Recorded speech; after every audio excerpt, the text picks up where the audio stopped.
Right. Go ahead and get my brother on. Praise be to Allah. How you doing, Brother Mark? I'm doing fine, beloved. How about yourself? Yes, sir. I'm fine by Allah's grace and mercy. I'd like to thank all of you brothers for coming on the show to present your mindset on what we can do to help benefit this next generation.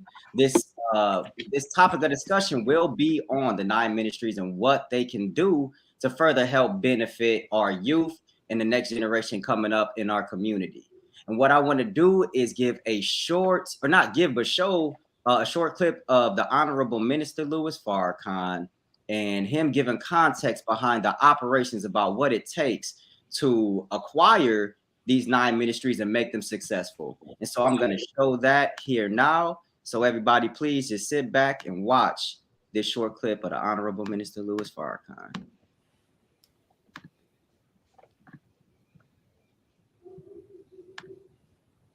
On that offer, and I'm asking all of our doctors, when we go back home, let us form a ministry of health and human service that we can use to serve the needs of the black, the brown, the red, and the poor of this nation.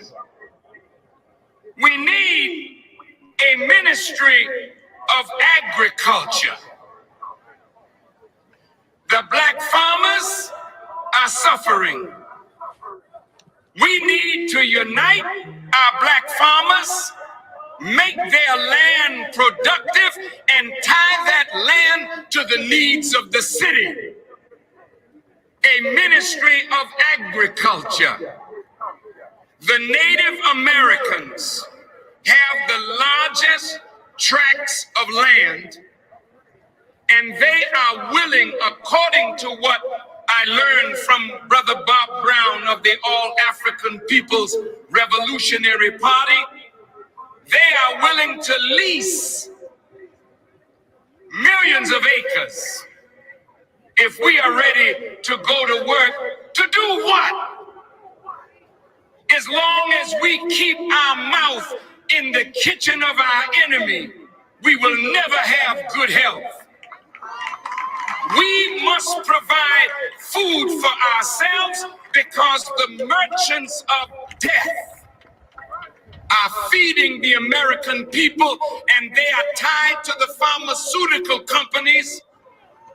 They create disease on one hand through the improper raising of food and livestock, and then they make pills on the other hand to correct what they've created. Sir, all praises are due to Allah for that form of guidance that we have in our midst. And just to start that off, what we are going to be doing is explaining through our own personal experiences and acquiring of knowledge about how we feel each and every aspect of the 9 ministries can benefit this youth and the next generation, and how we can apply what it means to make that successful.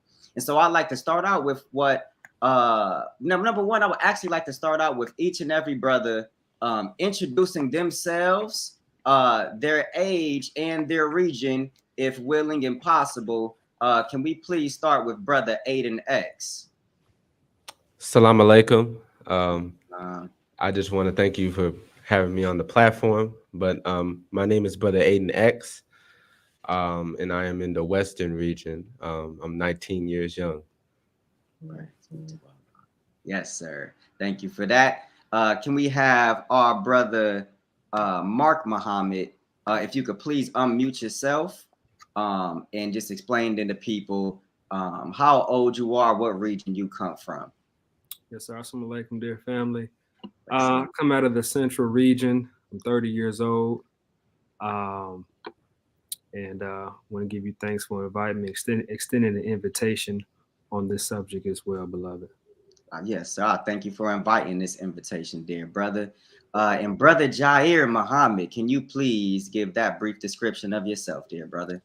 Yes, sir. Assalamu alaikum, family. My name is Brother Jair Muhammad, as Brother Mark said, from the Central Region headquarters. And I also want to extend gratitude and thanks to you, Brother Anthony, for thinking, enough of your little brother to invite me on this powerful discussion. All praise due to Allah. Brother Mark, you look beautiful for 30. I mean, how need to live? It does wonders for sure. Come on now. Praise be to Allah. Praise be to Allah. You know, this is the platform where we are open to bear witness and to chime in. Throw your hand up if you have anything to say. If we want to veggie back off of the thought of another brother, we want to be open enough to do that. And we want to start out this conversation with coming through the words of the Honorable Minister Louis Farrakhan about agriculture and some of the steps that it would take to acquire what it means to establish that and the benefits that happen once you establish that. Is there any brother right now who would like to say how that may benefit this next generation? Real quick, brother, could you just repeat that? I broke up. Yes, sir. So how is establishing the Ministry of Agriculture to be beneficial for the next generation? How is that a benefit to this next generation? Yes, sir. Brother Jair. Well, first and foremost, in the name of Allah, the Beneficent, the Merciful, I bear witness there is no God but Allah, and I bear witness that Muhammad is his messenger.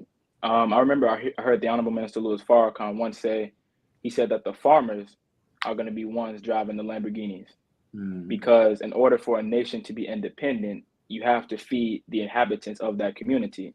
That's right. So the Honorable Minister Louis Farrakhan saying that we're the Joshua generation and we're the future. Well, the future is now. And the Most Honorable Elijah Muhammad said we have to do for self or suffer the consequences. Come on. And I believe that we've learned that in full effect since COVID hit, where people are losing their jobs because the enemy can just easily get rid of them. Yes, sir. And so in regards to the agriculture, I mean, it's very important because you have to feed the inhabitants of your community. And that starts with growing your own food, the science of foods, because a majority of the food that we're eating, they're chemically made, right? They're added in things that are doing more harm than good. A lot of these foods now, they look pretty, but they don't have any nutritional value as far as coming straight from the earth. And as far as us growing our own food, we know what's going in the earth. We know what we're pulling out of it. We're not using any pesticides. We're not using anything added to it except that which Allah gave us to use to grow our own food. So I think that's very important, especially for doing. Praise be to Allah. Thank you for that answer. Is there any other brother that would like to veggie back off of that thought? Brother Aidan X, praise be to Allah. Yes, sir. In the name of Allah, the Beneficent, the Merciful, I bear witness that there is no God but Allah, and I bear witness that Muhammad is his messenger. I want to go by what the Honorable Elijah Muhammad said. He said the root is always the land. Everything that we see around us, we can look around the room, we can look at what we put in our bodies. It comes from the land. That's right.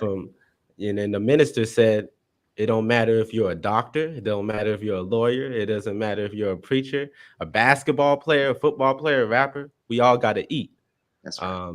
And you know, I have a 9-month-old baby. I love to use this analogy. Praise be to Allah. And we feed him, you know, when we need his sippy cup, we give him his sippy cup. When he need his baby food, when he need the breast, he gets it. And the enemy has us like babies. I like to liken it to babies because we don't control what we put into our bodies. And if we say every time we're looking at the black man, we're looking at God, then how come we can't pull from the earth, which God created, and get what we need out of it so we can nourish ourselves so that way we can grow into knowledge? Because there's no use of growing into knowledge if we're going to die from starvation, die from dehydration. If we can't build our houses, that comes from the earth. You know, the ring that we propose with comes from the earth. So for the next generation, you know, if the white man right now stopped selling us any industry, we wouldn't know what to do with ourselves. And we saw during COVID, the long lines, we saw how everybody was, you know, panicking over the food. So we have to be smarter. We can't be like previous generations, you know, if we call ourselves the people with the life-giving teachings, then we have to open up agriculture. We need to go to the land and we need to start owning land and we need to start farming. Yes, sir. Praise be to Allah. Yes, sir. Is anybody else that would like to chime in? Brother Mark, praise be to Allah. Yes, sir. Yes, sir. Well, you know, I heard the minister once say before that that farming is the engine of nation building. So of course, if you can't produce your own food, you obviously can't survive, and you're not qualified to be a nation or an established nation. So in How to Eat to Live, the Honorable Elijah Muhammad says that we dig our own graveyards with our own mouth. And that's a combination of the number of times we eat and also what we eat to speed up our death date. So when we begin to fertilize our own land, get the soil just right, turning the soil at the proper time during the proper years, then eventually planting the right seeds during the right time with the right agenda attached to that, we will produce our own foods for ourselves that can heal that can heal our sicknesses and diseases that we may have. Therefore, we won't have to go through insurance claims, pay an enormous amount of monies for simple medicines that we could really get for free if we learn how to cultivate our own land. Yes, sir. That's one of the true benefits of learning agriculture and applying it as well. So this is one of the most important ministries to be involved with as a servitude under God or your family or your nation. That's right, man. Beautiful answers there, brother. And you know, we have a good outline through the Most Honorable Elijah Muhammad on how to do these things, and with the guidance of Honorable Minister Louis Farrakhan, it's made easy to be able to achieve. And as he was saying, you know, just by us acquiring land, pulling our resources together, and even him presenting to us the opportunity to be able to work on other people's land and inviting and leasing it to where we can produce our own things and we could benefit one another. And that is, you know, the reason for this 7th Region Coalition, to reach out to every direction of this globe and see what resources we can pull for each of these ministries to help establish a strong, never bending, never folding industry within these 9 ministries. And I would like to go on to the Ministry of Education, which we all know is just very important. And I would like to pose the question of what kind of actions are needed to lead this next generation toward a better future educationally. And I'd like to just start it off by just saying, you know, the knowledge of self produces love of self. And that's really the start of any motion within a person, is realizing who they are and giving them context about what God made them in this world. So a comprehensive knowledge of self will bring a world to where we reflect God, because we are made in the image and likeness of God. Is there anybody that will just like to give a point on what kind of education are needed to give this next generation? I mean, you got it, Brother Aidan. You sure? Okay. I just wanted to add that the first thing we got to look at is civilization comes from the minds of men. If we don't have the right mindset, then we won't have the right civilization. So the education that we must give our people is definitely not the devil's education, because we see what it has produced. You can tell the fruit by the tree it bears. So we need a different type of education. Fruit it bears, dear brother, praise be to yes, sir. Oh, you know what I mean. Yes, sir. Yes, sir. Of course. Praise be to Allah. Yes, but we need an education for our youth that will give them a knowledge of self, that won't teach them to be niggas and won't teach them to work for somebody else and get nothing in return. Come on. Not an education that won't teach them to own anything. Not an education that won't teach them who they are and what they can achieve. So like you said, knowledge of self produces love of self. So the education that our people need is clearly a knowledge of self. Yes, sir. Praise. And I think also coupled with that is understanding our history. That's right. Not only understanding our history, but our origin on this planet. Because many of the devil's education has sought and caused us to believe that we're nothing, caused us to believe that we're inferior because of the color of our skin, right? And so God has to be reintroduced into the school system and understanding how we are direct descendants from the creator of the heavens and the earth. See, many of us, we think we just niggas, we're just slaves, we're this or we're that, but we don't understand our origin on this planet and the power that we have. So coupled with the knowledge of self, coupled with the knowledge of God, you have high civilization. So not only do you implement that into the school system, but also self-discipline, self-respect, respecting and protecting the Black woman. There are so many things that needs to be added within the education system that is not in it right now. That's right. Who doesn't want us to become a civilized people. They don't want us to become an independent people. They want us to be dependent, or they want us to become perpetual slaves, meaning that we're slaves for them our entire lives, for eternity. But the Savior, Master Father Muhammad, came to break all of that up. So I believe that all we have to do is take the blueprint that the Most Honorable Elijah Muhammad has given to us with Muhammad University, with the curriculum that is set in place that will make us an independent people, not just having knowledge, but having wisdom, knowing how to apply that knowledge which we've been given. Go ahead. So it's a bunch of things that is needed. It's not just one thing, but it's a culmination of things, because there's so many things that have been left out. But most importantly is the knowledge of self and the knowledge of God. And I believe that those two are one and the same. Yes, sir. That's right. Praise be to Allah. Beautifully put. Brother Mark, you got something you'd like to expound on? Yes, sir. Just briefly. Yes, also went with, of course, I agree with what both the brothers have said. yes. Just in addition to that, with education is meant to, once it comes into you, it's meant to eventually come out of you. That's right. And we can see what type of improper education that people have been through based on how they act on a day-to-day basis or a weekly basis, depending on when they want to let themselves go. So in order to properly and truly educate and help save our own brothers and sisters, just like Brother Jair said, you have to most definitely give them the knowledge of self. That's and right. You have to tie that in with history, because today now we got to prove everything with images and numbers and math and stuff like that. This is why we got our actual facts.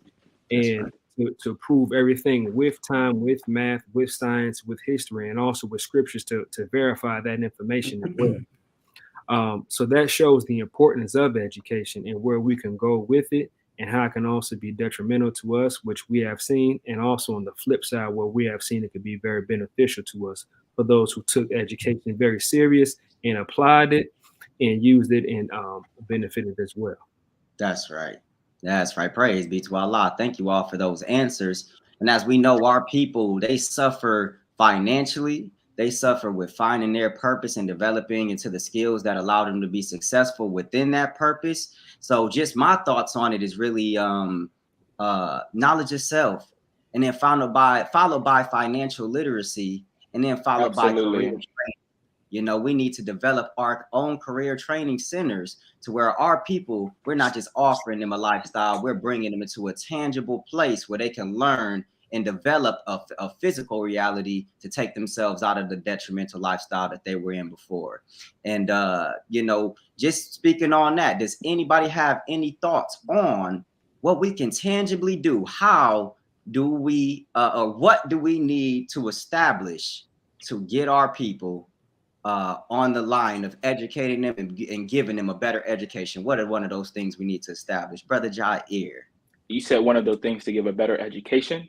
Right, or to establish it. You know, it's easy to, you know, we can discuss what we need to give them, but what do we need to do with our physical hands and feet to be able to establish? Yes, sir. Like these different ministries as far as agriculture, right? Mm-hmm. We have to, like the ministry, he always talks about how we have to use things physically. Like we can talk nation building all we want, but what are we doing to physically bring a manifestation of the kingdom of God? Like it's a process that is necessary. So if you're bringing somebody, let's say if we're going out and we're soldiering the final call, right? And a brother has on a bummy suit on, he has a dirty collar, his bow tie's hanging sideways.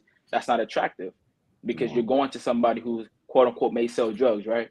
And they're making all of this money. And you're saying, you want me to put down my drugs? You want me to stop doing what I'm doing? I'm making all this money and look at you. So like the minister said, he said opposites, or the messenger self talked about how opposites attract. So we don't have to condemn them. We just have to put a clean glass next to a dirty glass, and the dirty glass will begin to reflect the clean glass. So I believe that we have to bring them into a nation that we're actually building. We have to have trade schools, right? We have to have plumbers. We got to have architects. We have to have all of these different things. We have to bring them into a business that's better than the life that they're currently living. So even agriculture, like Brother Ben X and Brother Farrakhan, what they're doing Hereafter Farms, they have land, hundreds and hundreds and thousands of acres which can be used, which producing land to That's produce right. what? Agriculture. So we're not just talking, but we want to actually teach our brothers and our sisters how to grow food for themselves. Because even if they don't have a lot of land, you can teach them. They can go to their own backyard and they can plant their own seeds. They can grow their own vegetables, and then they can sustain their family until they have enough financial gain to either buy their land or couple with somebody else, because the two or more are gathered lies present. So if we pull in our resources together and we buy our own land, then we can do much more than just doing it alone. So I believe that actually having those physically tangible things working towards the end goal that we see, which is ultimately the kingdom of God, because the messenger said that the hereafter for his followers is now. He said, I don't want you to think that there's a hereafter where you're not going to have to work, because you're going to have to work to bring about the manifestation of the vision that you have in your mind. So that's yes, right. Sir. Man, beautiful breakdown, dear brother. And just one simple thing, if we want a better education for our youth, then we have to create our own schools. Is that right?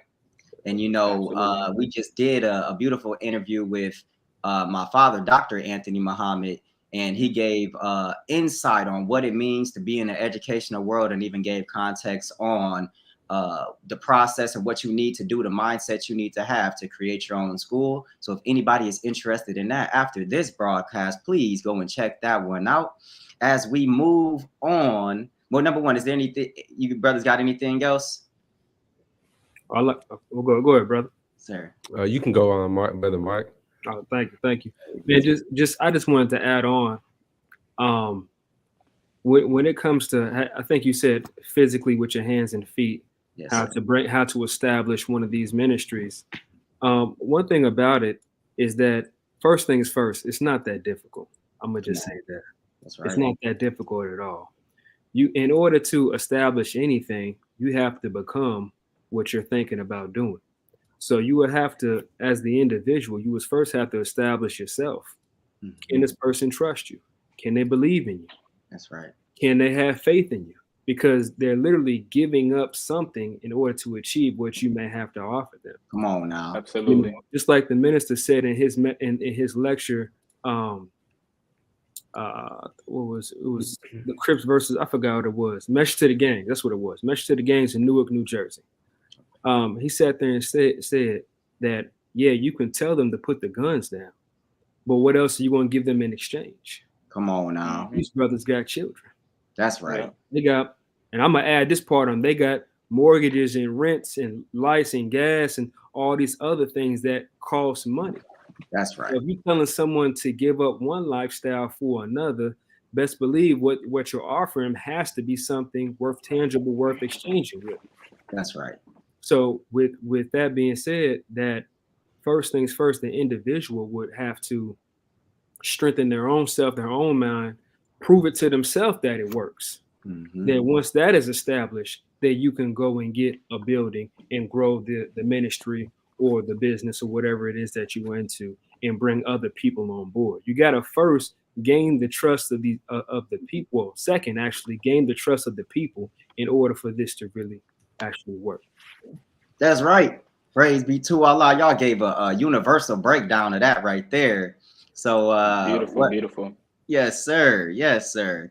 And so what I would like to, Brother Aidan had a yes, sir. Brother Aidan, please share. Oh, yes, sir. What the brothers shared, man, it's hard to come after that. I agree with everything the brother's saying, obviously. But I just want to add another thing we can also do is we can also create content. We can also take over the digital realm because a lot of our youth, they're learning from rappers, they're learning from their favorite YouTubers, they're learning from what they see on television. And also with building the physicals, because we want to build the physical, we can also build the digital, because we may have a school in Las Vegas, but it's going to get the people in Las Vegas. We may have a school in Georgia or Chicago or Texas, but it's going to get those people in the area. So while we're also building the physical, we should also build the digital, because we can impact people all over the world. When we have brothers, they can, instead of looking up to brothers with the woman on the side, they can look up to the brothers that's living righteously and also living abundantly, like Brother Mark said, having something to offer. We want to be like the rappers. We want to be like the so-called, gang members, because they live in a certain lifestyle that we want. That's you right. know, we don't want to work at Taco Bell and make $8 an hour. That's you right. know, and that's not righteous. You know, righteous doesn't mean poor.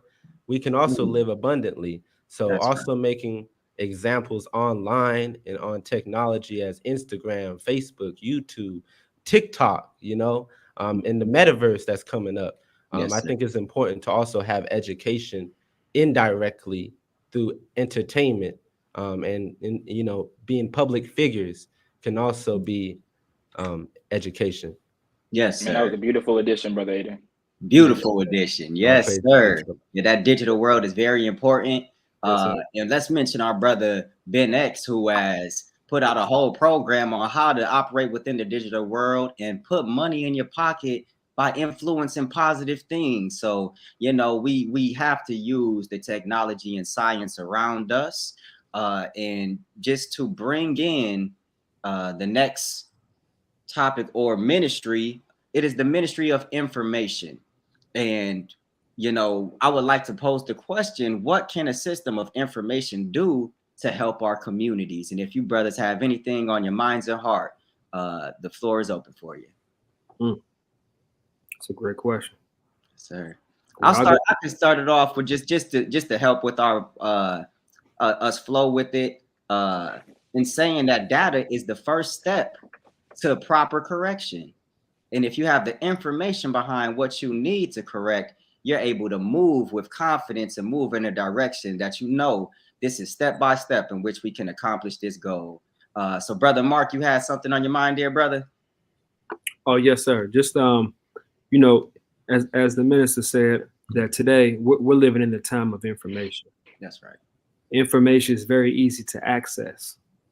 At one point in time, we had to go get a library card, apply for that, go through the books. That's you right. know, go through 5, 6, 7 books to find, you know, 2 pages worth of information to go bring back to the family and, you know, everybody else. Now everything is at a click of a button. Information is so vital and so important that they have it encrypted now, to the point where you have to have different logins, go to 2 or 3 different security phases just to get to one page. That's right. You know, it's so important that they have a whole entire bureau in America, the CIA, Central Intelligence Agency, established just for collecting information and data on other countries, other nations, and so forth, and even on us. That's right. The thing is, with the information that's out and that's available, what we can use now, since we're able to legally read and write and so forth, we can use the information now that's available to benefit ourselves and our nation, ourselves and our family. So we won't be tricked in, you know, with policies in different languages, legalese and things like that. So we can actually make some real progress as an individual, family, and eventually a nation as well. Praise be to Allah. Does anybody else have something on their heart and their mind that they would like to share on this particular ministry? Yes, go ahead, Brother Aidan. I just briefly, we can just look at the type of information that we got is misinformation. And what has misinformation got us? You know, in order to understand why we need information, we got to look at, you know, where we have gotten with misinformation. We haven't been building for self with misinformation. We haven't been doing for self, and we haven't had self-dignity, self-love, or self-knowledge with the type of information that we have been getting. That's right. I like to use my own example. You know, in school, I was an all left student. You know, that information wasn't working for me. I would take 4-hour naps in school. You know, first period, second period, third period, and fourth period. You know, because what I was getting wasn't rejuvenating me. That's right. It wasn't, you know, it wasn't getting me hyped. It wasn't getting me to love myself. So, in order for us to be able to change and transform others, we have to give them an information that recharges them, which makes them love themselves first and foremost, because you're not getting anywhere unless you love yourself, and you can't love others without loving yourself. So with information, like I said earlier, we can also get that through technology. That's right. Because I like to tell the brothers, I'm probably the youngest one here. I didn't get fished in through a final call. I didn't get fished in through one of the FOI talking to me on the street. I got fished in through YouTube, through seeing the FOI, through seeing the lectures, through seeing Brother Ben X on YouTube and Instagram Spaces. So we can really get information through. You see how big the Nation of Islam itself is. If all of us did our space and we created content, that would push the information out, like Brother Riza is doing, like Brother Ben is doing, like countless others are doing with the information through TikTok, Yes, sir. So, my dad, he learned how to be a handyman through YouTube.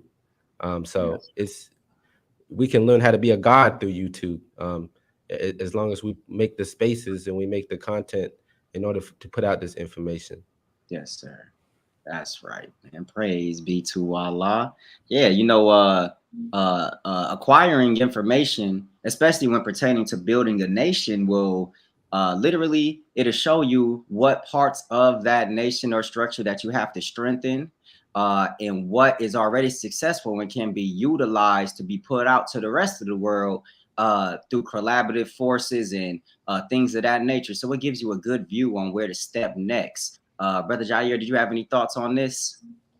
I mean, Brother Mark, Brother Aidan, they did a wonderful job breaking down majority of it.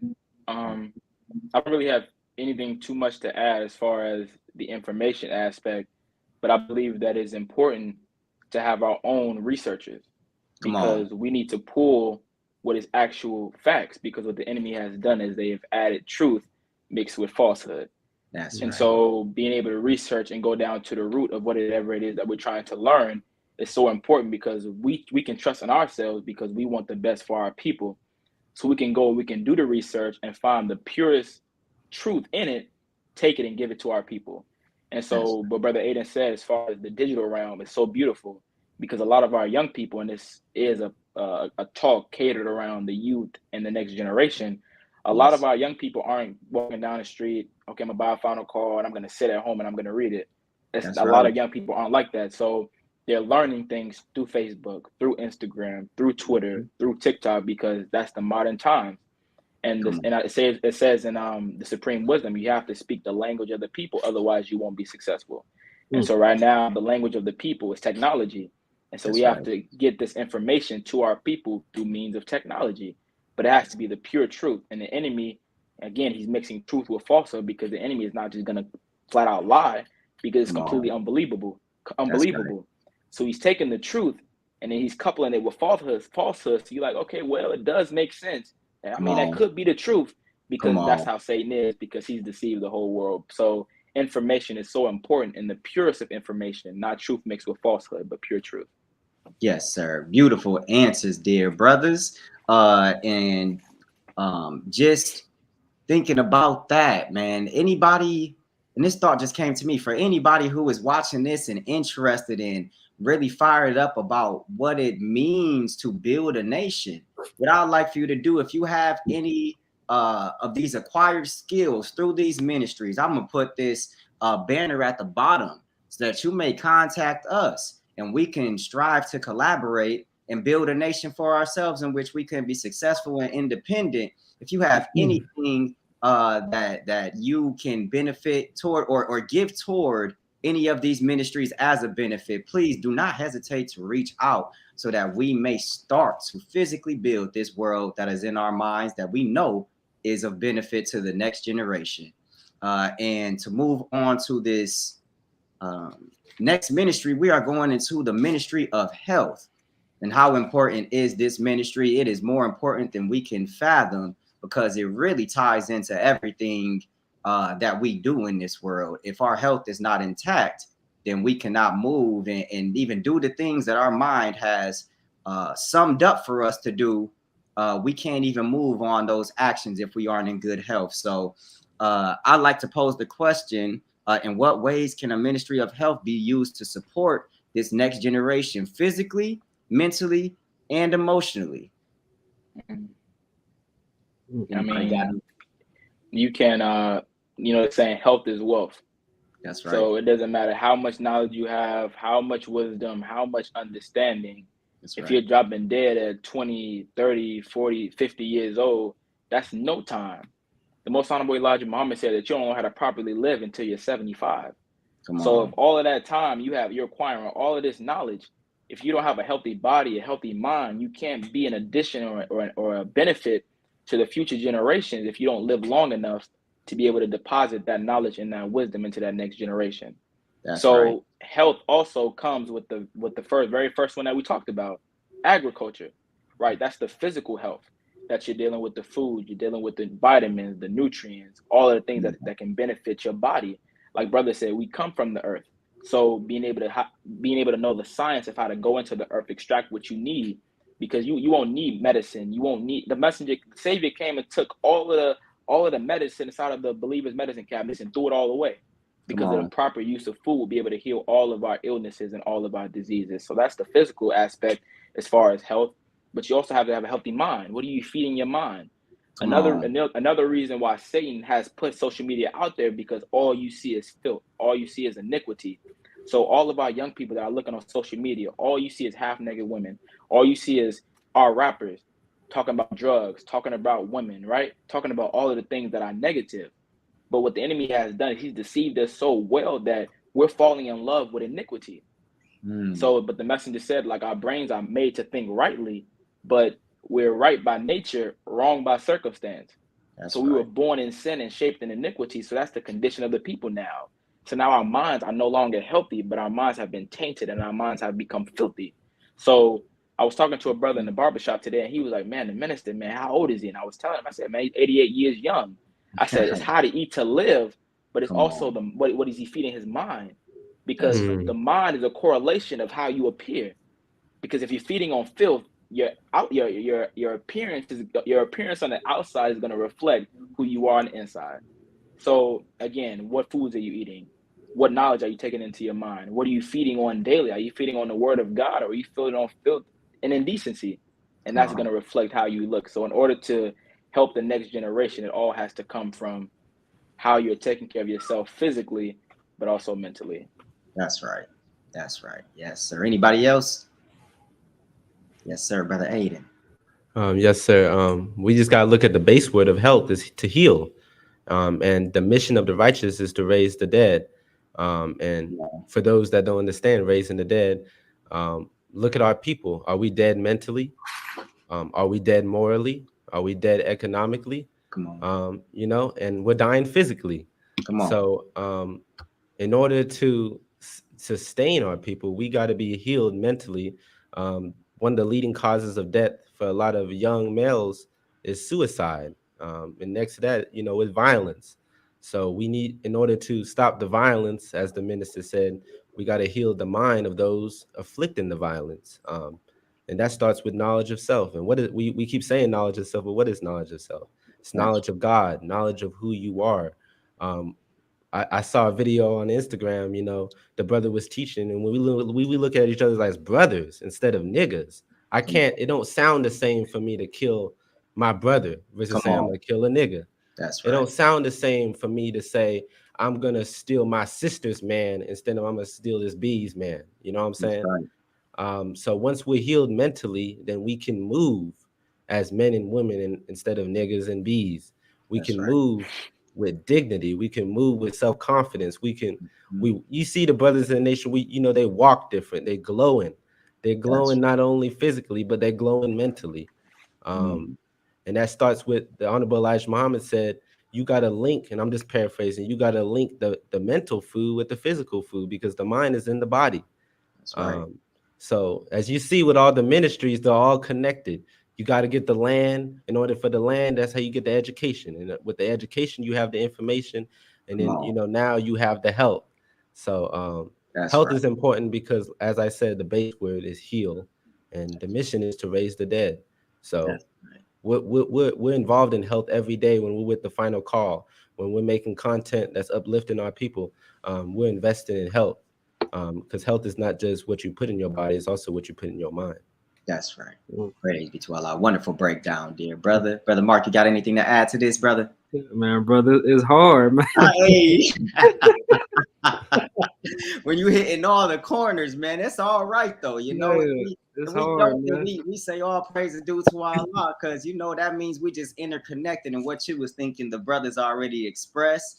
And if I could maybe even help you with a thought, I want to go into saying that you know, we must teach our people what to eat, which goes behind the information that we give them.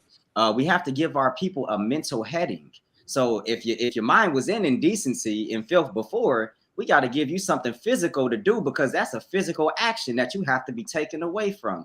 And what you were depositing into your mind, now we must replace that with something beneficial for you, because we know that the music today is only to tear us down, as these industries give these rappers millions of dollars to talk about the detriment of the Black community. And so going into that, so that was the what we can do to help this youth through health.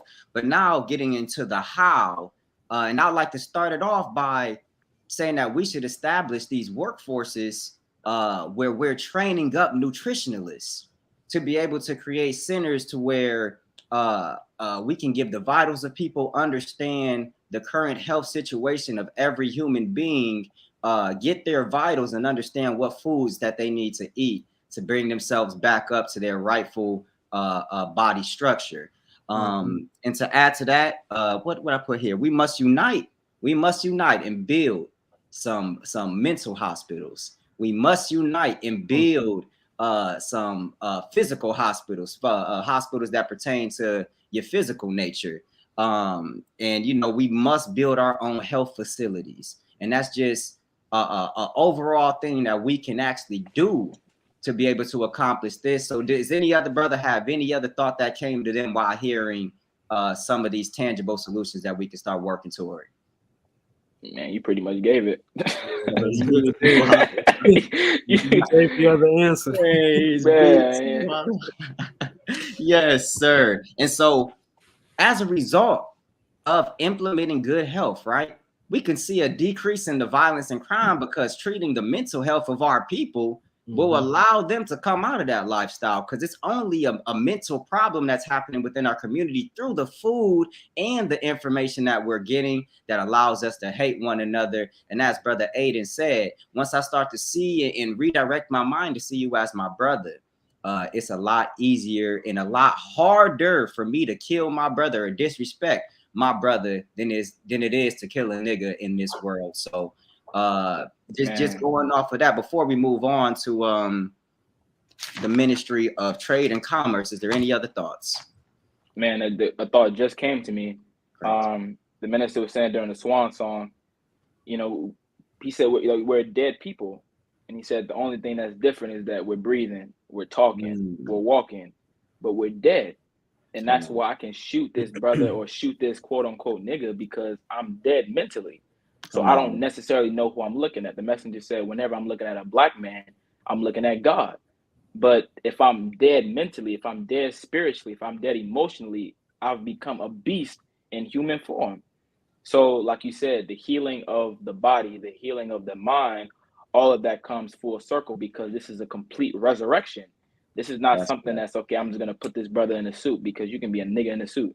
I'm not going to just put this sister in a garment because you could just be a X, Y, and Z in a garment. You know what I'm saying? So it has to come full circle. And I believe that the teachings of the most honorable Elijah Muhammad is, in fact, the antidote to the disease of the heart and the mind that our people are afflicted with. And Satan has done a great job of corrupting so many of our people. But God came and he gave us the antidote, but we just have to take it, because knowledge, you can have all of the knowledge in the world and it won't do anything for you. But it's only when you have the wisdom to apply that knowledge will you then begin to see a change in your life. So what you said, Brother Anthony, having these different centers, bringing these people in and teaching them how to do for self, how to not depend on the enemy, but how to depend on our own people and pull our resources together to unite, to bring about the change that we want to see in our community. But we have to first start with ourselves, because we can't put this on somebody else and we ourselves are not reflecting the change that we want to see in our communities. Come on. Praise be to Allah. Wonderful breakdowns, dear brother. And we go into such an important ministry here in trade and commerce. And we all know how beneficial that can be, but let's from our own personal views and standpoint, how can we better the future of this next generation through trade and commerce? Is there any brother that would like to expound on that? I'll go ahead. Yes, sir.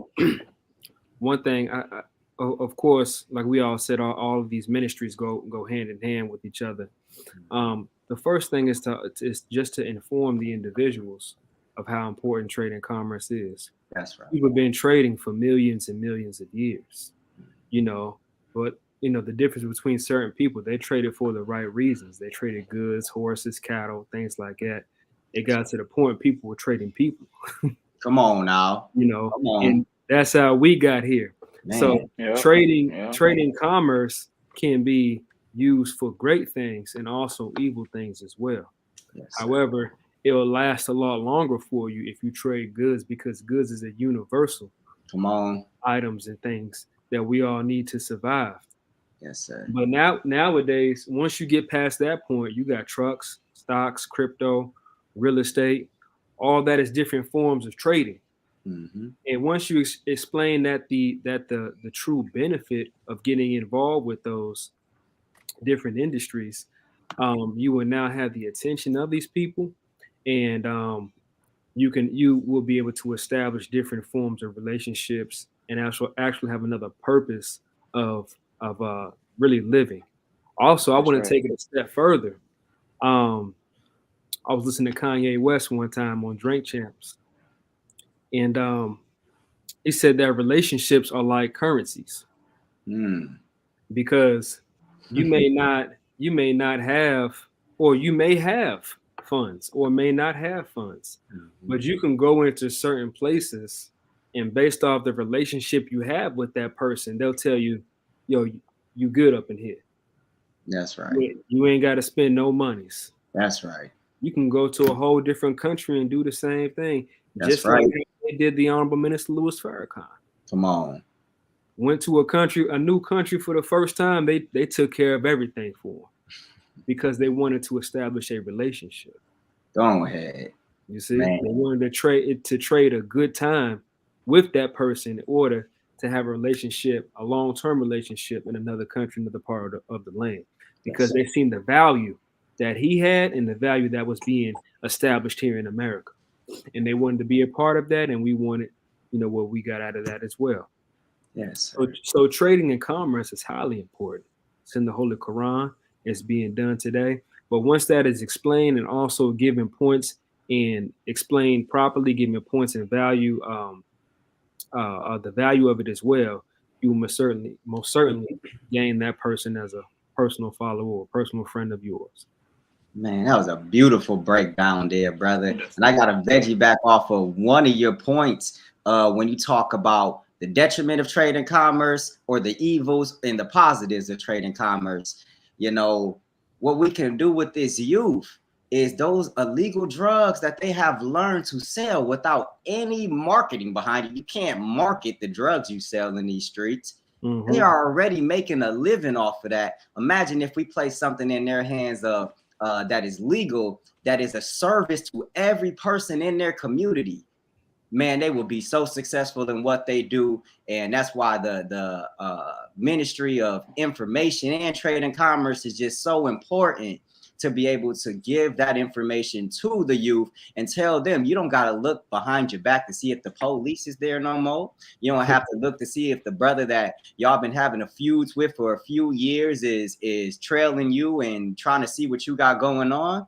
You turn your life over, and we can try, with the help of God, to give the guidance that is necessary to this youth looking to come out of the street life. Let's put some legal products in their hands, because they already have the skills to make that business successful. And off of that thought, is there any other brothers that would like to add to this subject? Yes, sir. Brother Aidan. Yes, sir. Just looking at trade and commerce, saying from the Honorable Minister Louis Farrakhan popped in my mind, and he said, business is the activity of life. That's right. Living people do business. breathing, alive people do business. And the Honorable Minister Louis Farrakhan also said, and I'm paraphrasing, he said, you're 9 to 5 for the enemy, but you haven't done nothing for yourself. Man, every day we're doing trade and commerce. We're trading our time for $12 an hour, $8 an hour. We do it on the weekends. We trade in commerce. We trade our time at the strip club, to get a good time. Yes, we trade our time with, what I'm saying, our best friend's girl. We trading our time with them to do iniquity. So how about we do trade and commerce for our own? Since we call ourselves a nation of Islam, we got to do as other nations do. If we have over $1 trillion in spending power, how about we trade our resources? Hey, we got a brother here. We have engineers in the Black community. We have doctors in the Black community. We have entertainers in sports. How about we at least do trade and commerce in the entertainment and sports and control that? And we can use that to fund our schools. We can use that to fund other industries and produce for ourselves. We don't even got toilet paper, for our own people. But, for the next generation, we got to be able to produce the needs of our people in case of pandemics. If we say it's the fall of America, then we better get into business for doing for ourselves. Yes, sir. That was a beautiful breakdown there, brother. Beautiful right there. Is there any other brothers that would like to expound on this topic? I guess I'll add at this point, we don't believe in a spook God. And so in order to fund, in order to run a nation, it is absolutely necessary to have an economic backing. So if we want to have these schools, if we want to buy this land, if we want to sustain our nation, we're going to have the financial prowess in order to have that nation be sustained. And so trades and commerce are so important. So there are many believers who have these absolutely wonderful businesses. And though we have wonderful businesses, and it is your business, whether you put the Nation of Islam name on it, it is still a part of the Nation of Islam because you are a believer. And so being able to pull our resources and uniting and coming together, we'll be able to grow our nation exponentially. Like you said, if we have over $1 trillion in our community, imagine what we can do if we unite, if we trade with one another for the overall development of our people and overall development of our communities. Will be so much further ahead. So trade and commerce is absolutely important because, like Brother Mark said, in order to build relationships that'll last a lifetime, to where if I ever need anything from you, you know that I'm trustworthy and that I know that you're trustworthy. So if I ever need anybody to depend on, somebody to lean on, I know that I can go for you for that backing. And so it's wonderful. It's wonderful. Even Muammar Gaddafi, his relationship with the Honorable Minister Louis Farrakhan, that's a relationship that was a lifelong relationship because of the integrity of both of those two men. So trade and commerce is absolutely important, especially for a nation. In order to sustain itself, you have to be involved in business because, Brother Aidan, you said that the minister said that business is the what of life? Activity. Business is the activity of life. The minister is not using any useless words. Like every word that he says matters. So we gotta be involved in business if we are alive, and I believe that the followers of the Nation of Islam and the Most Honorable Elijah Muhammad are alive. But we gotta be involved in that. Man, absolutely. That was beautiful. Because before coming on this call, dealing with trade and commerce, I never even considered the mental aspects of trade and commerce, brothers. That's such a beautiful point that y'all are making, and to help Veggie back off of. I believe what Brother Aidan was saying, where it comes to trading our time to benefit others other than the people in our community, we definitely need to, for this trade and commerce, take our people that work for Amazon, take these people that work for FedEx, and take the skills that they have acquired, buy some trucks of our own, and replace their job with the enemy's world and put it as a benefit to their community so that they can, the work that they see or that they do, they can see going into the benefit of their own community. Can I add one more thing? Yes, sir. Of course. I know that Brother Aidan, a lot of his answers were based off of the digital world. Like he would add that as an addition. And I believe that trade and commerce is also trading valuable information. So even through social media, like he was talking about agriculture and as far as the different businesses, how you can teach and train individuals what they could be all the way across the world, but you're able to reach them through social media based upon the knowledge that you have. So if I know agriculture and Brother Aidan has information, or he knows arts and culture. There's some type of information that he has that I need. I can teach him something, and he can also teach me something. And I can take what he gives to me, and I can give it back to my nation. So going through the digital realm and being more modern, trade and commerce can be done online. Trading information, trading goods and services, having an e-commerce site, having a website, selling products, right? Because these are things that are also helping sustain our nation. So that's just a thought that came to my mind. How can we, as the next generation, use and come up to the modern times in order to act more efficient? It doesn't matter what we're selling. People sell food online. People sell clothing products. People sell hair products. People sell skin products. Like, there's so many things that you can sell online that can be used to further the cause of our nation and our people. And it's all out of good. Like, it's not coming because I'm trying to take money from you. Of course, I need money to sustain myself, but I know that I want the best for my people. So I'm going to strive to provide the very best product. So online is a beautiful way to get that across, and especially information, which, again, information is so important. Yes, sir. Beautiful breakdown, dear brother. I'd just like to add, well, not even add, let's pose the question at this time, what we must do to help establish that operation. But like we said, using our hands and feet, what must we do to usher in a better world of trading and commerce for our people? I mean, I believe that we're doing it to a certain extent in regards to the believers having their own businesses. I know that Brother Yaya, you all may not know, he has a Sean Michelle's homemade ice cream, and his ice cream is absolutely wonderful. And his ice cream is like put like all across the city. Like, all the people in Chicago basically know about Brother Yaya's ice cream.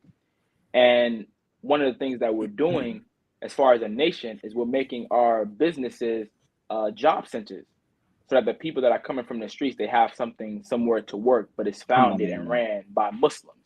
And so also these jobs that we are running, they're also we can fish the lost founds in, using the lost founds that are coming to work for us to kind of put Islam in their ear, dropping seeds on them, the way of life that they're around. Again, like the minister said, we carry our own atmosphere. So anybody working in these environments, they're becoming Muslims, whether they like it or not. Because if you hang around 9 drug dealers, 9 times out of 10, you're going to be the 10th. If you hang around 9 striving to be righteous Muslims, 9 times out of 10, you're going to be the 10th. So I believe that being Brother Yaya, is he's making these job centers. So now the people that are in these job centers, especially in particular Sean Michelle's ice cream, you're learning how to run a business. You're learning how to be a manager. You're learning how to run the store. You're learning how to deal with customer service. So now you're taking these skills and these talents that you're learning from working under someone that is a Muslim, that is striving to submit his will to do the will of Allah.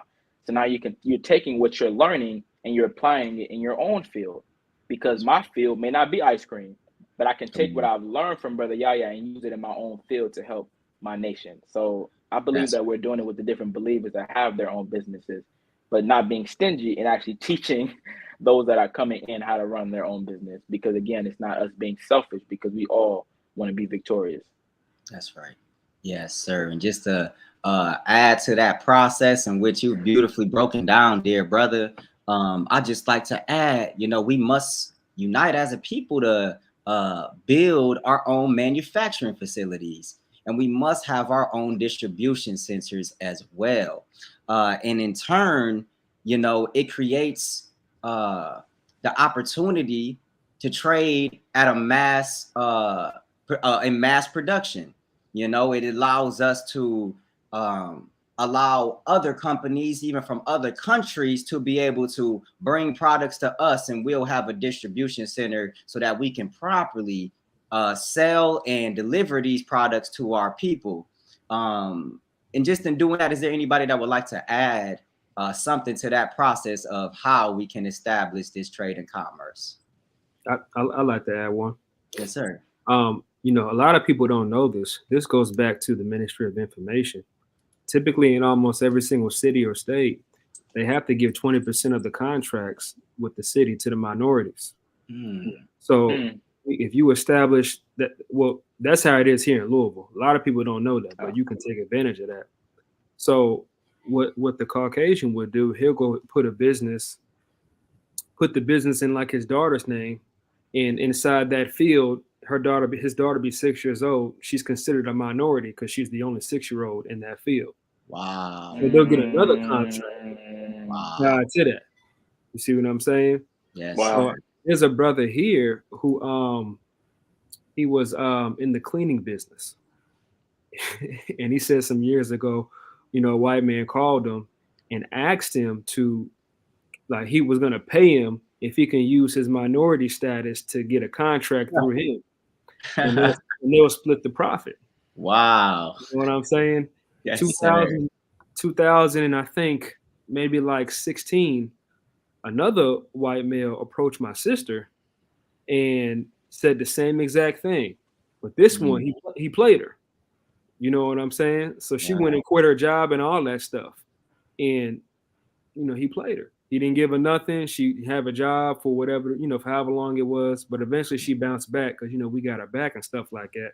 But that just shows that with that amount of information, with that just piece of information and also learning the know-how and how to go through it, you can achieve contracts for a distribution center, like you said. Then on top of that, you know, other people that you may know personally who is involved with trucking and trading and things like that. Yes. So that right there is heavy information. Now I know each city's different, so you know you have to go through those loops and try to figure out how to do it, fill out those forms and whatnot. But that's one way to generate immediate revenue. That's right. Praise be to Allah. Thank you for that beautiful answer, dear brother. We actually got somebody in the comment section that asked, should we only target our people with our businesses, or do we look to do business with other races and people of that sort? Of course, we absolutely need to look at all aspects of interest, because every race and every walk of life is a consumer. There is a consumer in every part of the world. There is something in their house. They went outside and spent their money on something. And why not we be independent enough to create those products so that we can be as a service to the world? Because that's the root of a ministry, is service to the community. And so if we are not giving service on the most broad spectrum, then we're just losing out on money out of being stubborn and not taking the example of the rest of the world and creating products for everybody here on earth. Can I add to that as well? Yes, sir. We gotta get out of the mindset of accidentally falling into Black supremacy. Come on now. where you think that all of the Aboriginal people of our planet are our family. That's right. Period.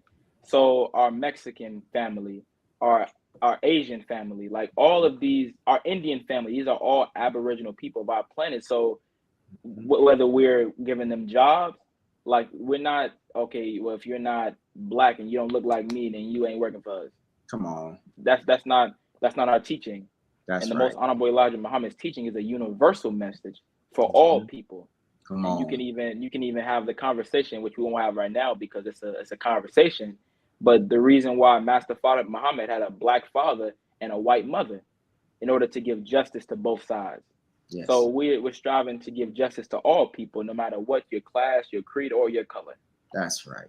Praise be to Allah. And that's my brother Bernard that asked that question. And what's crazy, we so in sync that my last thought that I had wrote down for this subject was we must branch out to all walks of life and create relationships with all walks of life. So that was beautiful right there. I'm glad you posed the question, dear brother. I want to thank everybody who is sticking in and watching this when you can be doing anything else in this world to indulge your mind in. And I want to encourage you to please hit that share button and take 2 taps of the button to share that. And please like and comment. Feel free just to join in on the discussion. As we move in to the Ministry of Defense, right? How important is it for us to give the next generation knowledge of how to defend themselves? Man, that's a deep one. You know, I actually go ahead, dear brother.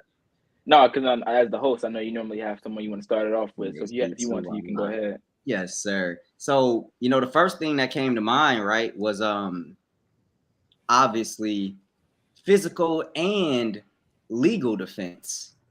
Those were the first two things that came to my mind. And the second one was how Black Wall Street, after all that they had done to build something for themselves, how we failed to set up defenses to protect what we build. And there is no reason in building a whole nation that you are unable to protect.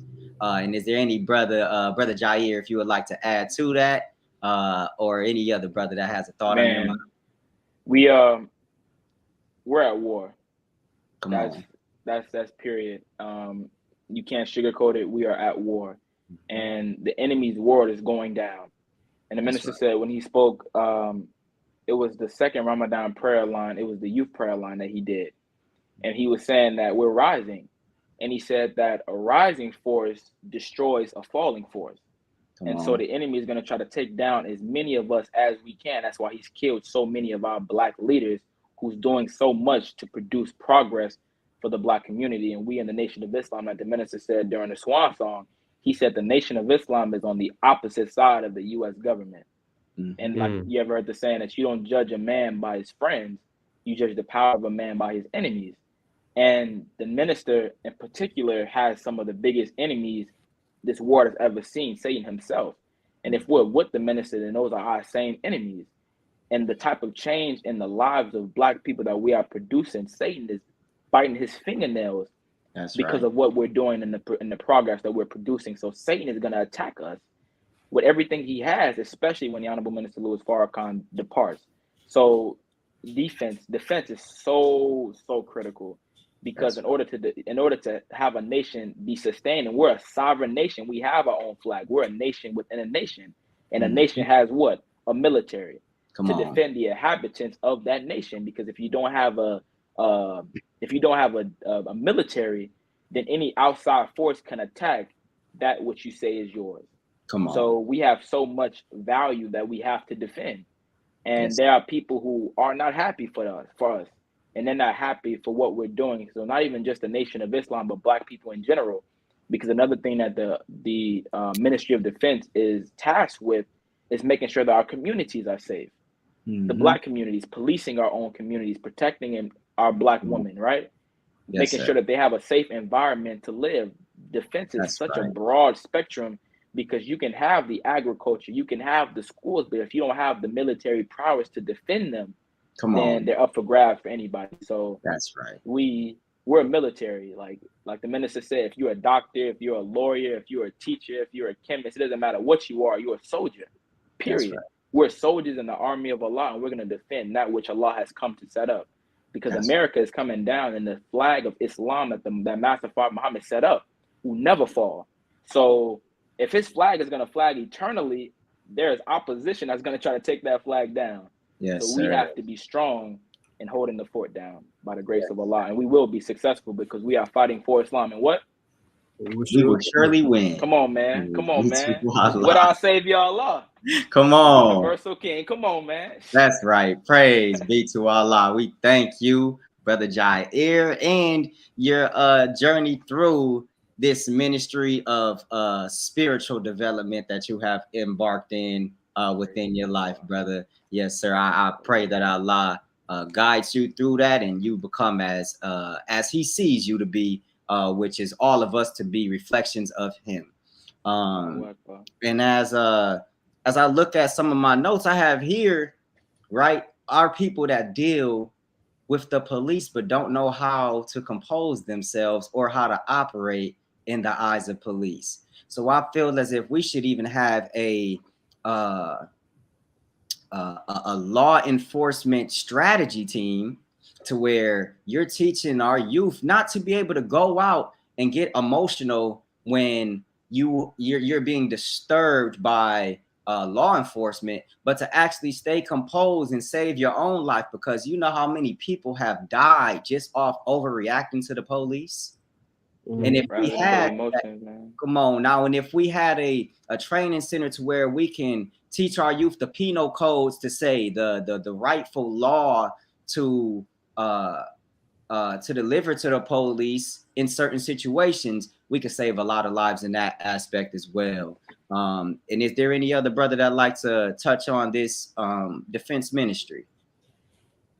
Yes, sir. Go ahead, brother Aidan. Like our brother said earlier, you know, we don't believe in no spook God. So we must defend, protect what we own and what we have.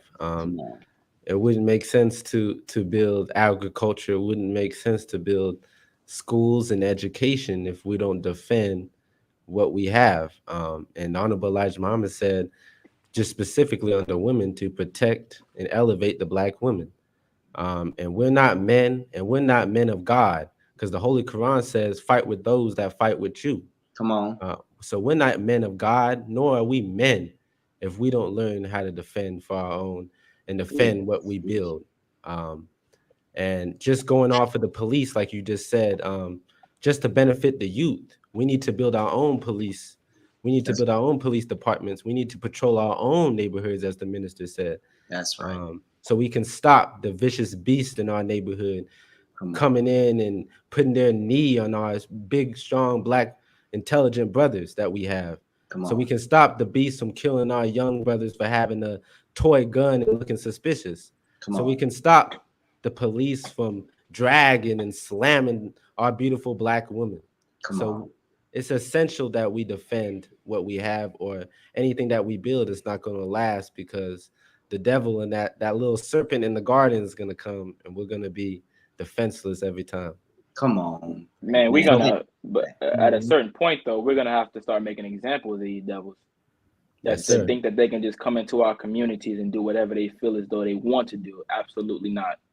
And that it fills me up with anger when I see what these demons are doing to our brothers and sisters, but more importantly, our sisters, like you said, dragging our sisters by the hair through the grass, on the ground, through the concrete, and our Black men not standing up to protect our women. The messenger said the sister shouldn't go out past dark unless you're with your father, your brother, or a man that is willing to give his life for you.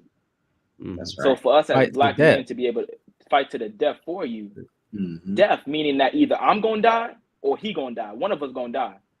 But that type of mindset has to be instilled in our youth to be able to protect our communities, because security is a mindset.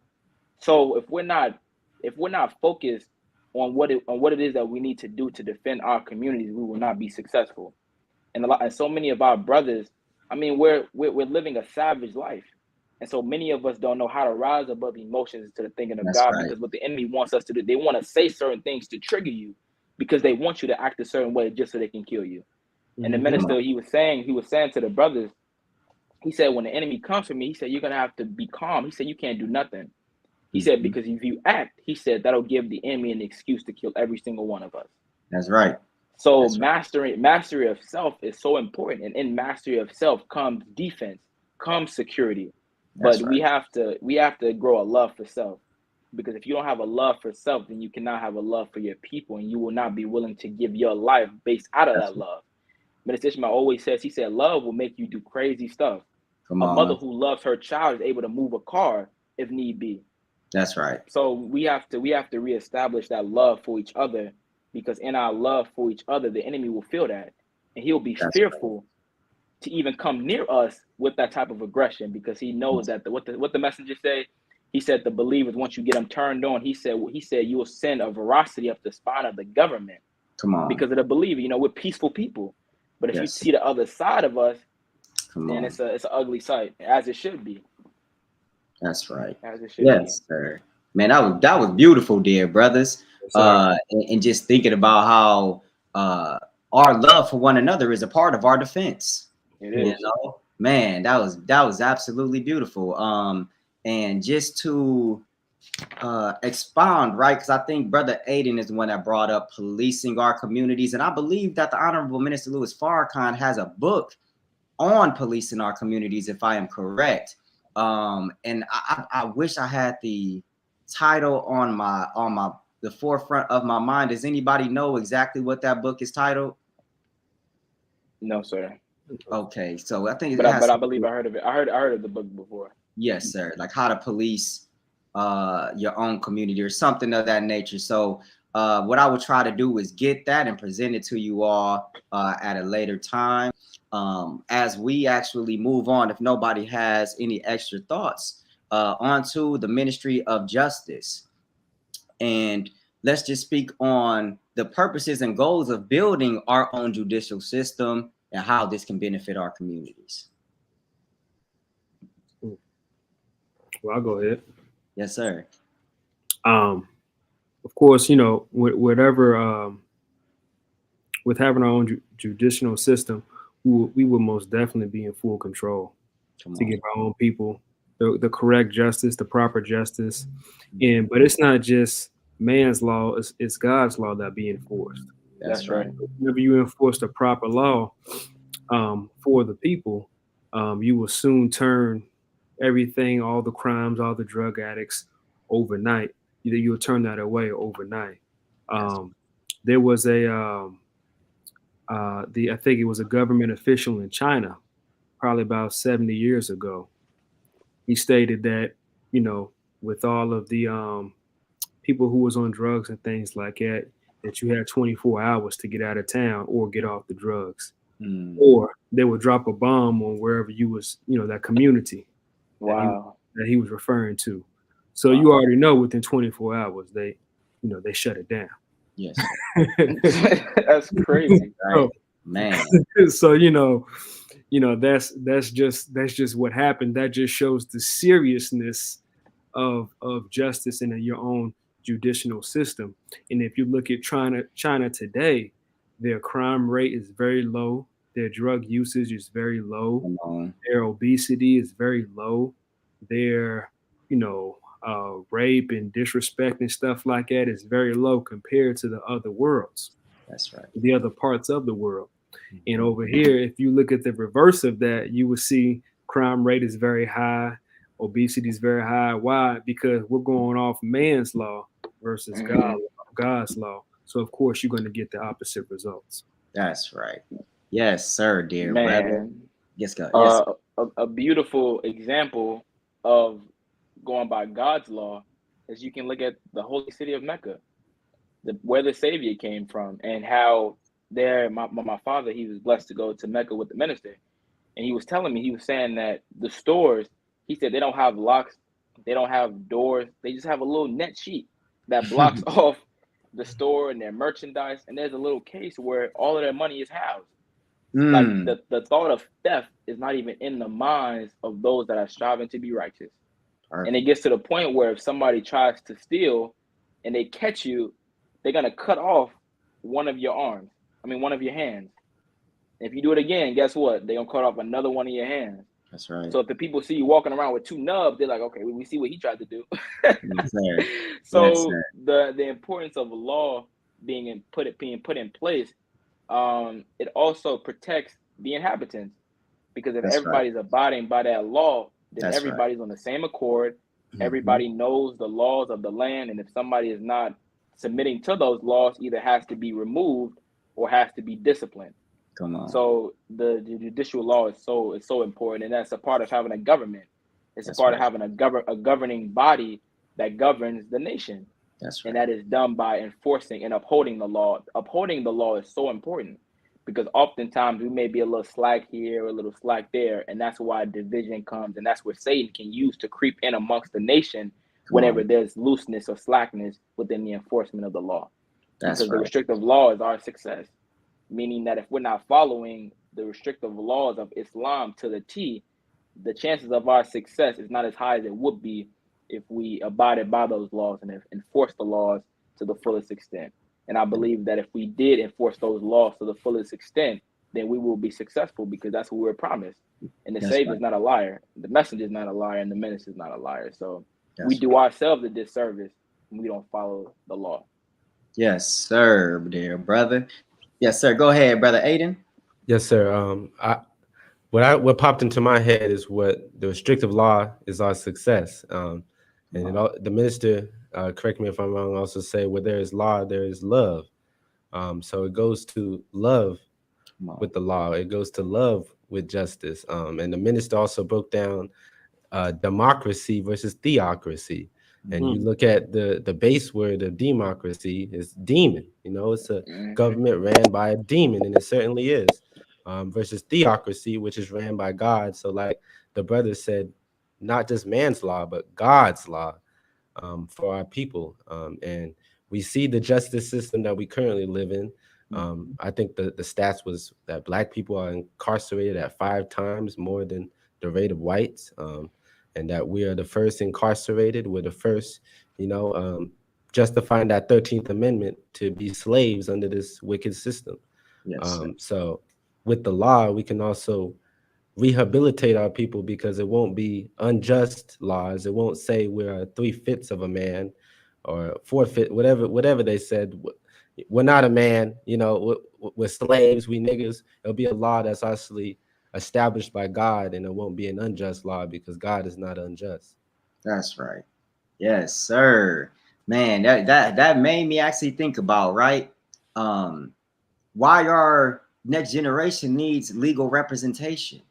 Because sometimes they get pulled into these police departments, given a false narrative about what they believe happened, just so that they can give a charge to a young brother that doesn't have the knowledge of the law and could have just been walking down the street and got profiled for being a young Black male in America. And so I think that we need to have a team of legal representatives that for any of these situations happen to where we are being arrested unlawfully, that we have representation that is able to come and prove the laws that justify a Black man simply walking down the street, Absolutely. Yes, sir. And then really about giving updates to our rights. We should have a facility. We should have a team of people paying attention to the changed laws in America to update us on the rights that we exercise every day that can change and that we may be able to get arrested for. It'd be so beneficial instead of looking at the cop and being like, I had no idea that was implemented. No, we should always have an idea of the system around us and what can lead us to a position where we're behind bars over something that we did not do. Yes, sir. Man, brother, that goes beautiful. I remember Brother Aidan said earlier, he said how all of the 9 ministries are intertwined. They all complement one another. When what you just said is the importance of the ministry of information, the ministry of research, being able to go in, find these updated laws and be able to give it to our people, yes, through the final call, but also through social media. So even if a person cannot get to that person that is a legal representative, they have the intellectual know-how in order to be able to defend themselves because they've been given the knowledge from either Brother Aidan or Brother Mark or Brother Anthony or Brother Jair. Man, I saw him on social media. He was telling me that if I ever get into this situation, this is how to handle it. This is how to get a lawyer, right? So because most of our people don't have that. And this enemy's institutions are so wicked that they are made and designed for the Black man and woman to be put down. Because they want to destroy us as a people because that's how much hate they have for us. I remember the messenger, when the minister was telling us that he was riding with the messenger one day, and the messenger asked him, he said, brother, have you ever met a white man? He said, have you ever met a person that has no good in them at all? The minister was thinking, oh man, I ain't never met a person that ain't got no good in them at all. And he said that there was a white man walking across the street with a cane. He said, there you go. He said the white man in his nature was made with no good in him at all. And he said that if a Caucasian does do something quote unquote good, it is only for his gain. It's not for you because he loves you or cares for you. It's because of himself. So this institution, we can't expect justice from a people who don't want to be just to us. They've never been just to us. So we can't be foolish enough to fall again. That's why the minister said we're not taking their vaccines because of their treacherous history. Their treacherous history does not just deal with slavery, but all that they have done to us as a people because we've been in slavery for a long time. People think that it ended in quote unquote 1914. Absolutely not. We're still in slavery to this day. But they just allow you to play basketball. They allow you to work at these different places, but you're still attached to the Caucasian. That's why we have to separate and do for self. And these 9 ministries are going to help us become an independent people. That's right. Yes, sir. Yes, sir. So if there is no brother that would like to add, if you do, just throw your hand up. But to help lead us into the ministry of art and culture, and we are actually coming upon the last 3 ministries In art and culture, I just want to pose the question: how can we create a better way for this next generation to enter the world of art and culture? What can we do to assure that they have a successful life in that field? Mm-hmm. I mean, arts and culture is such a beautiful ministry because we're a beautiful people. And I mean, our roots go so deep, and we have so many different branches and so many different cultures, because culture is language, culture is dance, culture is poetry, culture is visual arts, culture is music. And it just shows you the beautiful talents that Almighty God Allah has put within each and every human being. And it is these arts and these cultures that bring about each one of our own personalities. So arts and culture, I believe, is so very important, because the more and more you learn about your culture, you learn about where you come from, you learn about your origin, you learn about what your ancestors went through and go through, and now you understand. Okay, now you feel attached to them, because a lot of our young people, we are so detached from our ancestors, we're so detached from our history, that we like, okay, I don't care about them because I don't know them. I'm not attached to them in any way, shape, or form. That's what they think. But arts and culture will be able to reattach us back to our roots. That's right. And black is beautiful, man. I mean, we got soul. I mean, it's just in us. But we've been so detached from that. And I believe that the arts, or the ministry of arts and culture, will begin to reattach us to that which we've been taken away from, which is our roots. That's right. Yes, sir. Brother Aidan, you had your hand up there, brother. Yes, sir. I just want to add on that beautiful point. Like I said earlier, just creating the digital spaces for our young people to get the arts and culture that they need. We see, you know, Netflix. We Netflix and chill, and a lot of the stuff that we watch. Beautiful example. It's not giving us, you know, the edutainment, as I like to say, the education, the entertainment that we need. You know, we see a lot of our people, you know, look at the movies that we have for films, for art and culture in our community. We have Menace to Society, Boys in the Hood. You know, of course, this is a reality for a lot of our people, but for young Ray to see himself in the mirror as only a gangbanger or a prison, you know, a prison felon is not something that we can look up to, you know, because looking up, me personally, as a young person, growing up, I could only look up to myself as a basketball player. That's why I wanted to be a basketball player, because I saw Kyrie Irving, I saw LeBron James. That's right. You know, I'm listening to Kanye West, Jay-Z, and when Black intelligence is presented to us in arts and culture, it's presented as corny. You see, you know, you see Blackish. We got to live in a white community. We got to talk white. We got to move white. So arts and culture is important because we can show our young people that you're not corny just because you read and study. Right. You actually being a man. You're actually being a woman when you fulfill your duty. Being righteous and submitting to Allah is not corny, because I seen it in the film. I seen it in my brother Jair's film. You know, on his own platform. I saw the young brother. He had the young brother in the film, and he had a bow tie on, and he was, you know, and he was still cool. So now I see myself. Now I can image myself as that. I can act like that brother, you know? Yes. Even though the Malcolm X movie, we see it and we see how much falsehoods in it. We, you know, a lot of young brothers still see Malcolm and they could see themselves in the film, you know? Me coming up, you know, still seeing the Malcolm X movie, I saw myself as, you know, I don't have to be corny. You know, I don't have to be this. It's because of the film. It's because of the arts and culture. It's through the music.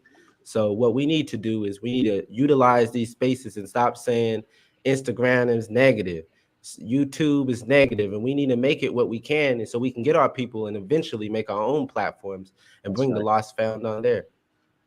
That's right. Yes, sir. Yes, sir. You know, brother Mark, I was about to ask praise. Be to Allah. Go ahead, dear brother. No, I just wanted to just throw in there that when it comes to arts and culture, or music and culture, you know, that is the most influential, I guess we can just say, enjoyment or establishment throughout the whole entire world. Yes, sir. If you want to get someone to do something, you get someone who's involved with music to say it, to put it in the song, to dance to it, and you can sway 7 billion people within 3 minutes. That's right. Mm-hmm. That's how powerful and influential. That's right. You can change a whole entire culture. Come on, teach it. A whole continent of people with arts and music and similar things in both categories. That's right. The Honorable Minister Louis Farrakhan said that one song is more powerful than 1,000 of his lectures. Man. And of course, when he said powerful, he meant influential. That's right. Because when you study the law of leaderships, the 21 laws of leadership, the first law is influence. And if you have influence, you can accomplish anything you want, anything that you're thinking about. That's what it said in that documentary. So I wanted to give a shout out to our sister Beyonce and our brother Jay-Z for the series that they dropped called "Becoming a Black is King." That's right. Which was I don't know if it was an hour and a half or 2 hours long, but it was just showing us, trying to get us back on the track with our own culture. That's right. Through music, that's right, entertainment, and dance, and love, and the rituals and things like that, to free our minds from this European culture that got us so twisted up, twisted and knotted up. Yes, sir. You know, I heard the minister say one time that it's only, not the minister, our local minister told me once that only in Europe, in America, and maybe South America are the only cultures in the world where you can freely just walk up to women and start talking to them. That just shows the difference on. But then you have to ask, how did it get like that? Come on now. Yeah. You have to ask that question. How did it get like that? You know, so of course some of it was enforced, but when supposed freedom came and free will came, now you have to do it in a more scientific way. So what they do, they grabbed not Run DMC, they went and got Snoop Dogg, DMX, come on, the later side of Tupac, you know, Ice Cube and all them, and they put the music out there and it made it more acceptable. So the culture was changed.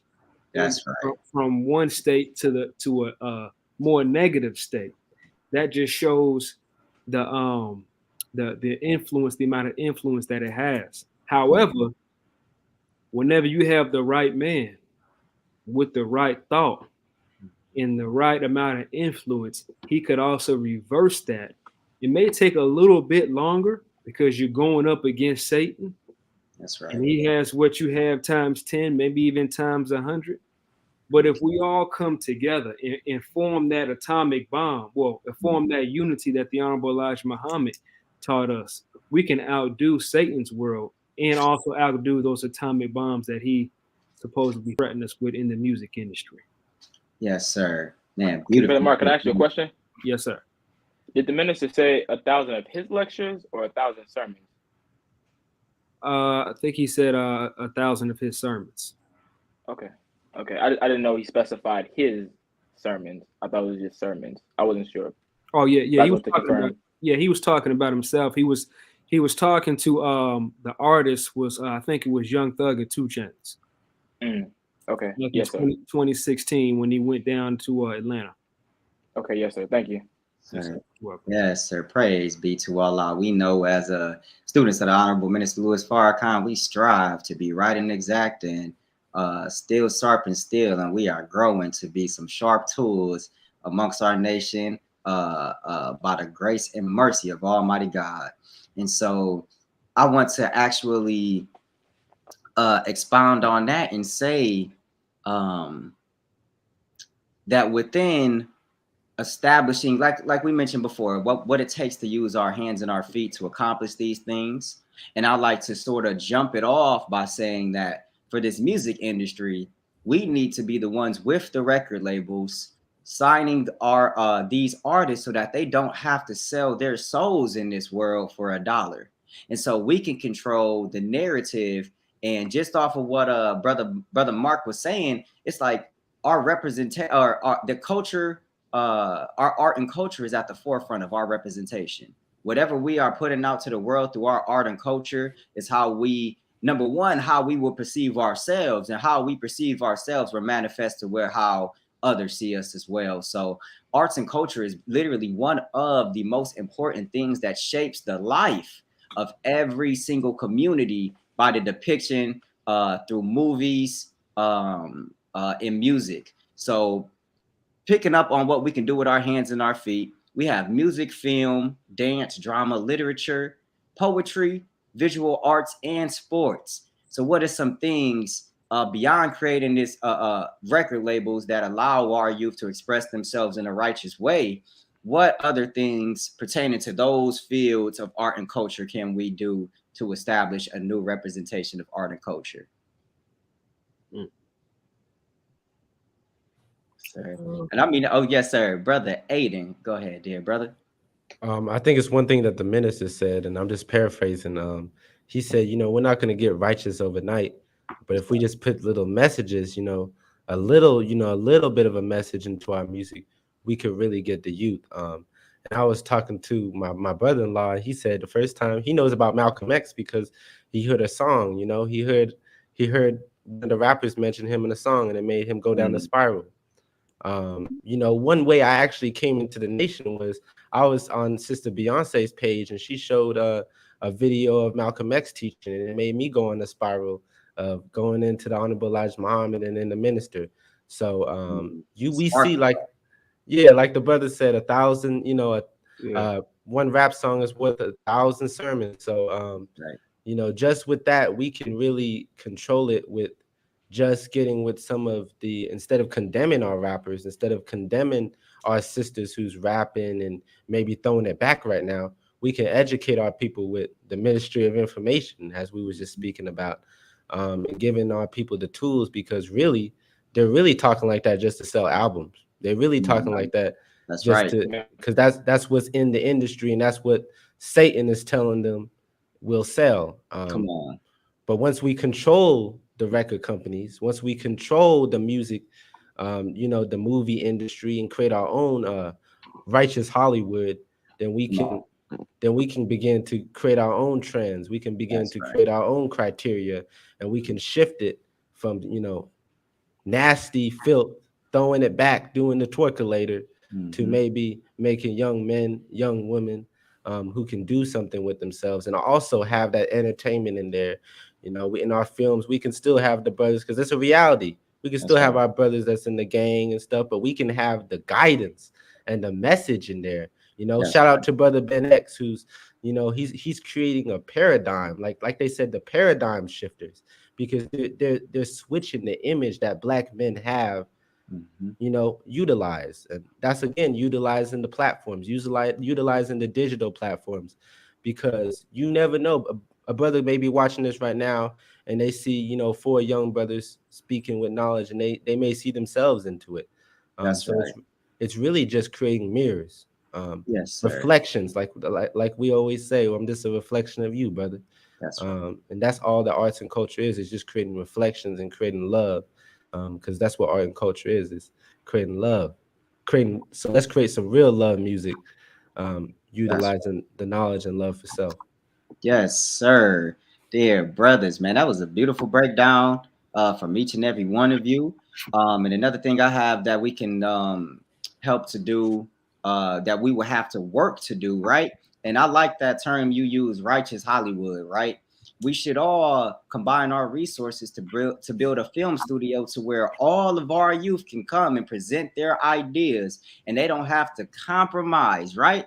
They won't have to compromise with a storyline that, how the Satan always puts a little bit of deviation. Yeah, we released this movie, but let's put a little bit of homosexuality in there. Let's put a little bit of this in there and a little bit of that in there, and we'll be able to fund your movie wholeheartedly. And so if we create these things like a Tyler Perry, or even with sports, when we talk about basketball and our brother Ice Cube, that has shown the initiative that we can take players that have been rejected from the NBA, create a whole nother kind of league, and create an interest through a 3-on-3 basketball game. And I actually watch the big three. And it is a very interesting thing to see how somebody can take an idea that we have attached ourselves to in this world and make it an independent, how could I say this? An independent system for people looking to play a sport or to express themselves through art and culture. Is there any extra thoughts we want to put on this? Man, I think it's important to understand why the Bible says that money is the root of all evil. It's not that it's necessarily money, but it's the lust for money. Come on now. And in our lust for money, we become whores. That's right. He said you're a whore committing a whoredom. So you're compromising yourself, you're compromising your integrity, and you're selling your soul for $1. And that's why majority of our men and majority of our women that are in the rap community, they're pushing out filth because that's what the enemy is saying. A majority of us never ask, I want to be famous. I want to have a house. I want to have a car. I want to have all of these women around me. But the men said, you never want to say, I want to be right. And that's the thing. And we're destroying our moral compass. The more and more we seek money, the more and more we seek fame, because you're seeking money and fame in Satan's world. And Satan's world is falling down. So I think another aspect of that is destroying the lust for money. Man, but actually using our platforms and using our influence to uplift the level of intelligence and uplift the community.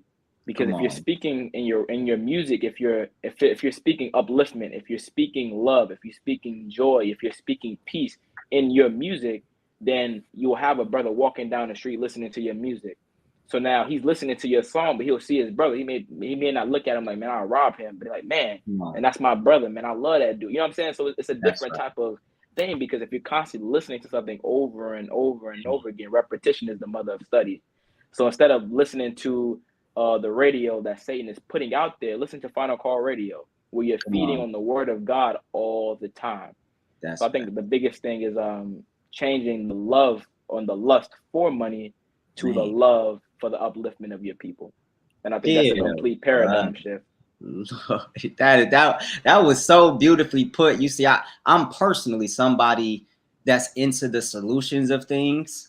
And since we've been talking about the solutions, but what you did was just hit the root problem behind why we submit to a filthy version of art and culture, which is the lust for money. And then it ties back into another one of these other industries, to where how do we suppress that? We create opportunities and jobs for our people, so where as soon as they come out of that womb, they see that this community is something that they can be a part of, enter into, and it be a benefit to their lives. So that was amazing how you went into the root of how to stop that, because we could be working on all of these facilities, but as long as we don't have employment for our people, the proper compensation of pay, if they happen to hit hard times, then our people will always revert back to that lust for money, because they are put in a position by the circumstance that they are living in. You know what's crazy? It's the condition our people are in, man. That's and Satan sees the condition, and they give you a little money, they give you $1 million, right? They give you some jewelry, they give you some nice cars, because you're coming from nothing. Instead of like, if you just call a sister out her name, if you have sisters in your music video that are half naked, if you just do this, if you compromise your integrity just a little bit, I'll give you this beautiful life. And so now they're like, man, if I just keep doing this, I can keep getting more money, I can keep getting more jewelry, I can keep getting more women if I continue to sell my soul, even though they don't even recognize what Satan is doing to them, because all of this stuff has become fair seeming. Satan has caused sin, iniquity, evil, and wickedness. He's caused all of this to become fair seeming. So now it's the order of the day. So everybody just selling their souls left and right. So now nobody has no integrity. Nobody has any moral compass, because Satan has deceived the whole world. Like, that is a real thing. And he's taken where we lack, and he's like, okay, I can feed on that. And that's why temptation, we have to master our lower desires, because Satan will pull on our temptation and cause us to deviate. Oh, this brother's in love with money, or this brother has a lust for money, or this brother has a little drug problem. And he'll pull on these little things that you're weak at, and it will cause that weakness and he'll be able to slip in right through and cause you to compromise your whole striving to be righteous. So now you become an agent of Satan. The minister said, what did he say? He said, you become, I got it. He said, you become, let's say, an accomplice, right? You become an accomplice of Satan when you pick up a joint. He said this in the last Ramadan call. He said, you become a accomplice of Satan when you pick up a joint, when you put poison inside of the reefer to give to your people. He said, you become an agent of Satan. Come on. And I believe that also comes from the desire and the love for money. And Satan is using our lust and desire for money to inflict pain, hurt, and suffering on our people. And we just got to come out of that. Yes, sir. Man, well, beautifully put, dear brother. So we are actually, I actually want to thank anybody who has made it up to this point in this broadcast. Just the fact that you are willing to sit, watch, and support your young brothers and see what we have on our mind to be able to give to you that will benefit us and you as well. I want to thank you for sticking in there as we move on to our last ministry. If any other brother doesn't have an extra thought on art and culture, we're going to move on to science and technology. And I sort of wrote down a statement to help usher in us explaining the benefits of this industry here. And I wrote that science gives us a comprehensive understanding on how to operate everything in life. And then it goes on to continue that technology creates an easier outlet to execute whatever you have your hands in. And so is there any brother that would like to expound on this? Because this industry actually ties in and can be applied to every ministry that we mentioned before this. Yes, sir. Any brothers who would like to expound on the science and technology? Yes, sir. Yes, sir. Just with the science, the word science, all that is just learning the know-how and the know. So as you can see, the minister saved the best for last. Because that last one ties into the previous 8 ministries. I think on the NOI website, he referenced that specifically this ministry is tied into the one with information. That's right. To help out with the technology and the advancement of technology, and also to help out with the understanding of the progress for the nation that's utilizing that technology and information as well. That's right. As far as with individuals, if you look at other nations, they use these different technologies greatly. If you look at the armies, they got drones in the sky. They got satellites in the in space that look down, that can zero down on people, 100 million miles away or however far it is. That just shows the advancement of technology and science. Also, that creates a defense for you as well, if you want to tap into the ministry of defense. Things like that as well. But this is actually one of my favorite ministries, but that's just I just like the technology side of it. Yes, because that's the true advancement. And plus we all use technology every single day. That's right. I'm over here Apple product up over here. Same. Come on. Come on now. But one thing, and I close with this. One thing I heard the minister say. He said that yes, the white man may be the devil. However, he came and he advanced the whole civilization of this world. That's right. With technology and science. That's right. So just like Brother Aidan said that, they may not be no good in him, but if he does good, it's for the good and joy of himself. That's right. So yes, sir. The same, and I want to close on this. If these ones can do it at their level, just think what will happen when we do it on our level. Yes, sir. Yes, sir. Yes, sir. Brother Jair. Man, just what you say, veggie back? Yes, sir. Veggie I know back. that people say piggyback, and I was Yes. laughing when you said it the first time, veggie back.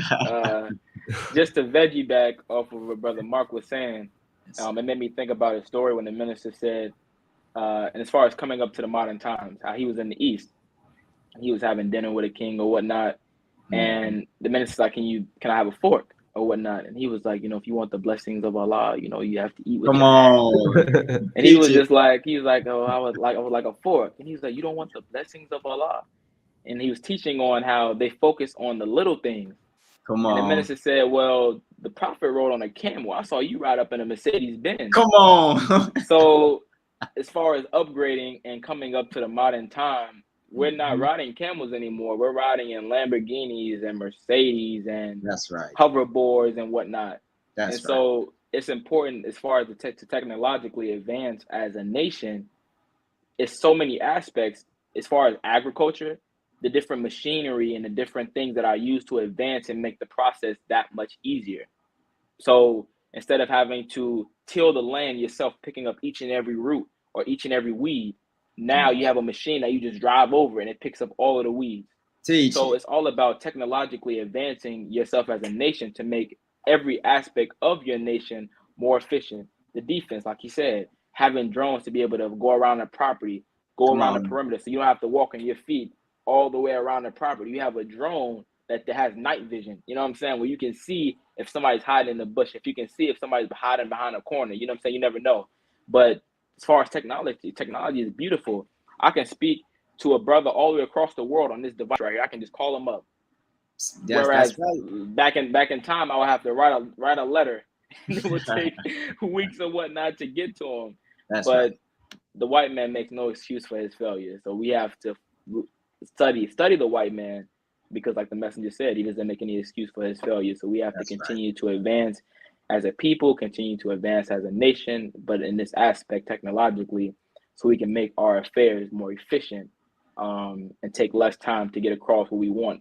Technology, social media, getting across the message, Final Call Radio, NOI.org. Now we can reach people from all around the world and give them the teachings of the Most Honorable Elijah Muhammad, whereas back in the day, you would have to have a CD or a VCR or whatever player it was back in the day in order to get the message. So it's definitely important. Otherwise, we'll be left behind and we'll be left in the past where everybody else is in the future. Come on. That's right. Praise be to Allah. It's also interesting, right? I would say that as a people, how we need to unite to acquire technological resources, like the materials it takes to develop technology. And a good example of how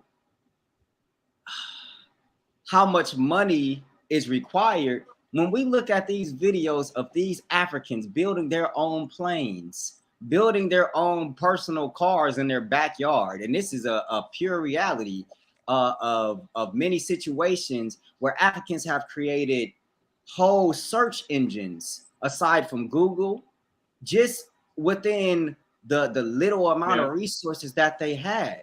They use science to make their technology easier to manifest. So they both work in the two with each other, because if you don't have the proper science, then you'll make it hard on yourself to build that. But when you know the dynamics and the what would they call it, the architecture behind how to build a car, then you may be able to put something together that not necessarily reflects what the world would see as something successful, but as long as it moves and operates, we can say that they are successful in what they do with the little that they do have.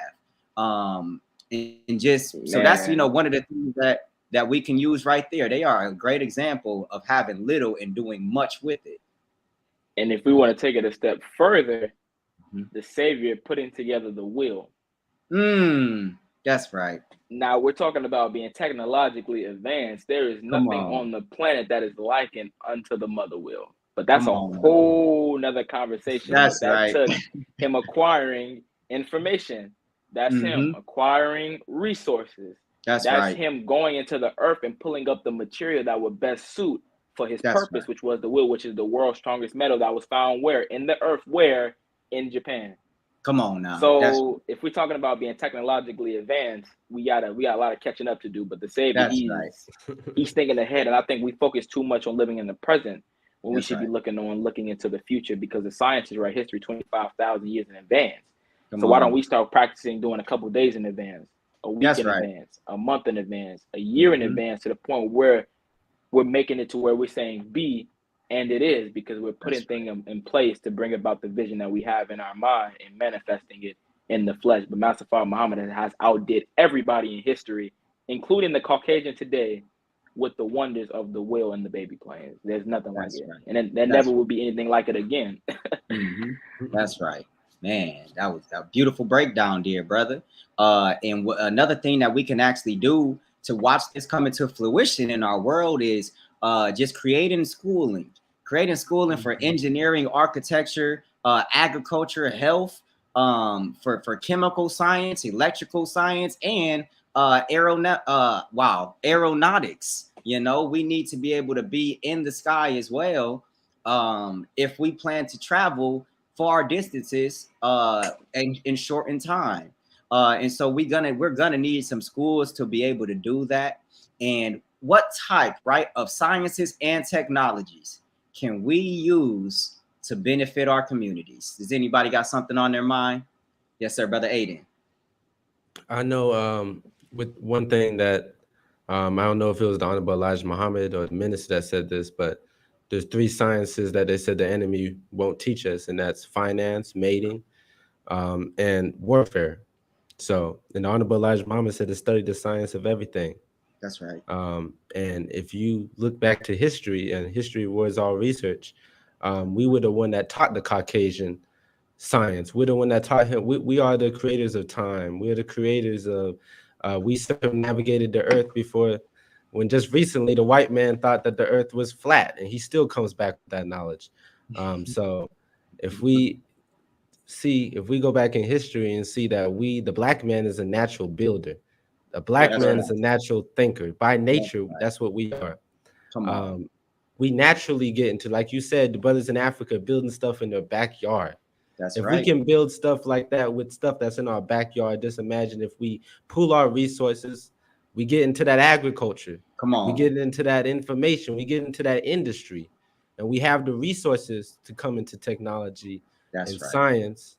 Just imagine what we could build. And you see, like the brother went into with the mother plane, and you see black man by nature, you know, we're builders, you know. So the first step is just coming into that knowledge of self, and the black man will walk into his rightful place, which is being a builder in science and technology. Yes. So yes, sir. Man, beautiful point, dear brother. And one thing that came to my mind, right, when we're talking about tangibles that we can give people a heading on when it comes to being self-sufficient in our communities, have we ever thought about, once we establish land, about learning the ways on how to build a proper dam so that we don't have to worry about the energy that flows through our communities? Because if we're still tied to the energy of this world, then they can cut off that energy at any time, you know? So it is for us to use nature, as God he's so beautifully put in front of us, to be able to use nature to benefit every bit of our lives. I think that's something like building a dam to where we could be self-sufficient for the rest of our lives, depending on how well we build that dam, will be so beneficial. And is there any other ideas like this one that you all have that we can present to our community as a heading on how to sustain a community? I mean, there's so many things that Brother Mark will definitely go into. Go ahead, Brother Mark. You know, you say that, though. I was going to just say that damn idea was a real good one. Praise be to Allah. Yes, sir. As we know, man, dams have been used, man, for a very long time. And the fact that we could use water to power our whole city, that is something so magnificent that we ought to go to the very small microbial detail about, so that we can see how to maximize something like that. Because we wouldn't need much materials. You just need something to be able to turn in that water to produce some energy. And so as we figure that out, we know as a people, we trying to get our people turning so that we can sustain the energy, the life force to be able to come out of ourselves in this world to build something independent for ourselves. And as we come to a closing, brothers, do y'all got any final thoughts on your mind?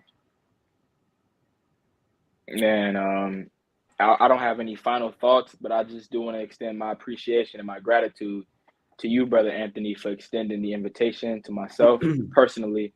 You know, it's an honor and a privilege to be able to give whatever knowledge that I have, that I don't have any knowledge of myself, but from the teachings of the most honorable Elijah Muhammad, I have something of value to say because it's not for myself. But I want to thank you for giving me this opportunity. I want to thank you for allowing me to be on this with these beautiful brothers, Brother Aidan and Brother Mark. I mean, it's an honor and a privilege. These are beautiful brothers that have a lot of knowledge and a lot of wisdom. And it's an honor, you know what I'm saying, to be able to aid in any capacity to help establish the kingdom of God. I mean, that's what we all should be striving to do. Yes. So like it says, where two or more are gathered, there I am in the midst of them. And it's four of us here. So what does that tell you? Come on. So it's a blessing. It's a privilege, and I don't take it for granted.